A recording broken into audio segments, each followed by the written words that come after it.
for is your license right now to identify. That's Chuck Coyle on the other side of the phone, recording the standoff with a U.S. Fish and Wildlife Service officer.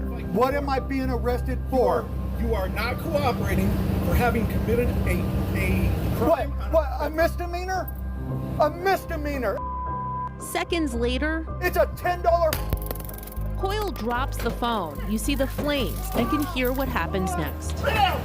Lay on the ground!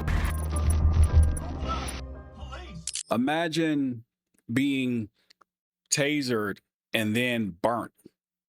You catch on fire. The officer shoots you with the taser while you're at the gas pump, and it causes you to catch fire. When I was training, if I OC sprayed you, I was not supposed to taser you because it's flammable. You're supposed to be aware of your surroundings. But in today's video, we're going to see officers, an officer that is, let's just watch the video. For is your license right now to identify. That's Chuck Coyle on the other side of the phone, recording the standoff with a U.S. Fish and Wildlife Service officer. What am I being arrested for? You are not cooperating for having committed a crime. What? A misdemeanor? A misdemeanor. Seconds later, Literally, while the guy is in the middle of his speech saying that it's a $10 and he's not going to get it all out. But as soon as he says $10, he's having a conversation with this cop who's aiming the taser at him. He gets tasered. No fight, no resisting, only having conversation, and he gets tasered. It's a $10. Coyle drops the phone. You see the flames and can hear what happens next. Lay down!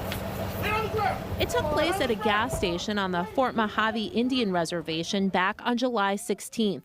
Coyle says he was with a friend and that they planned to fish at the Havasu National Wildlife Refuge. He tells me that officer approached and said they couldn't be there. Coyle insists they left, driving to the gas station, and says the officer followed him. That's when the confrontation happened. Why were you recording the incident? Something told me with a gut feeling to start recording, and I just started recording. It seemed to be there was an escalation of force without cause.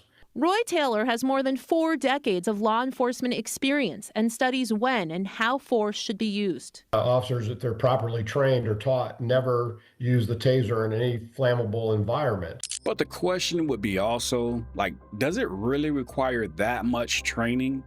Or is it simply common sense at some point? And we're seeing a lot of officers that operate with absolutely no common sense whatsoever.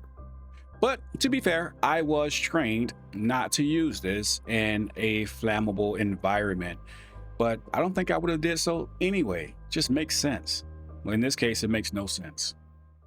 While he points out we don't know from the officer's perspective what led up to the incident, he says it doesn't appear the officer is de-escalating things. Should he have been trained on de-escalation tactics? He should be. That's pretty much a standard. In response to my questions, the feds confirm a taser was deployed, writing, consistent with DOI policy, all such deployments undergo review, and we are unable to comment further while that process is ongoing. That was uncalled for.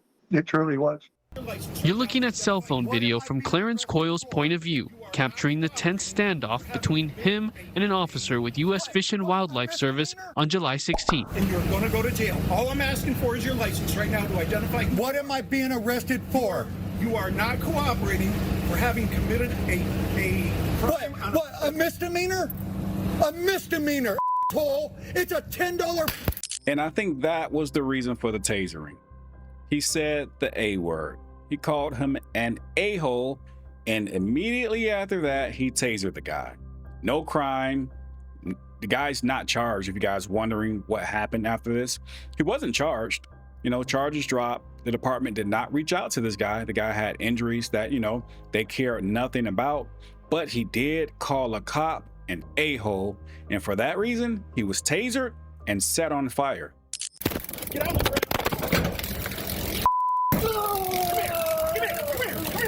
Coyle's phone falls over, recording the aftermath of flames. You can hear him screaming in pain. All I asked you was why I was being arrested, and you wanted to explain it to me. Coyle waited for paramedics and was later treated at the hospital. He says he was never arrested. And I spent 5.5 hours there, not a single officer or anything followed up to come up, write a report, question me, or nothing.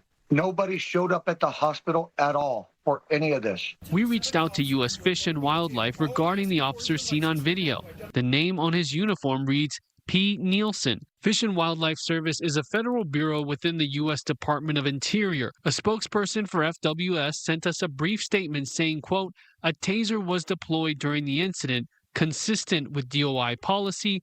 All such deployments undergo review, and we are unable to comment further while that process is ongoing," end quote. The department's policy for electronic control devices says unless there is clearly an articulate, compelling reason to do so, an officer should not use ECDs when it can result in direct or secondary injuries, including when a subject is near flammable or explosive materials.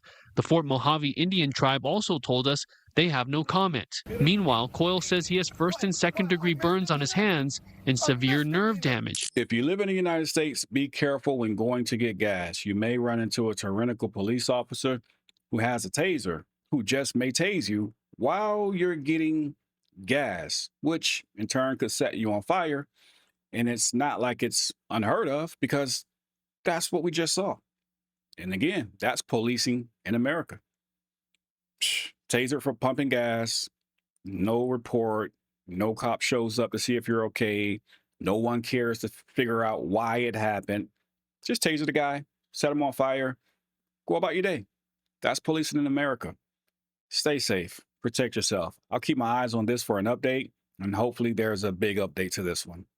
We the people, you, signing off.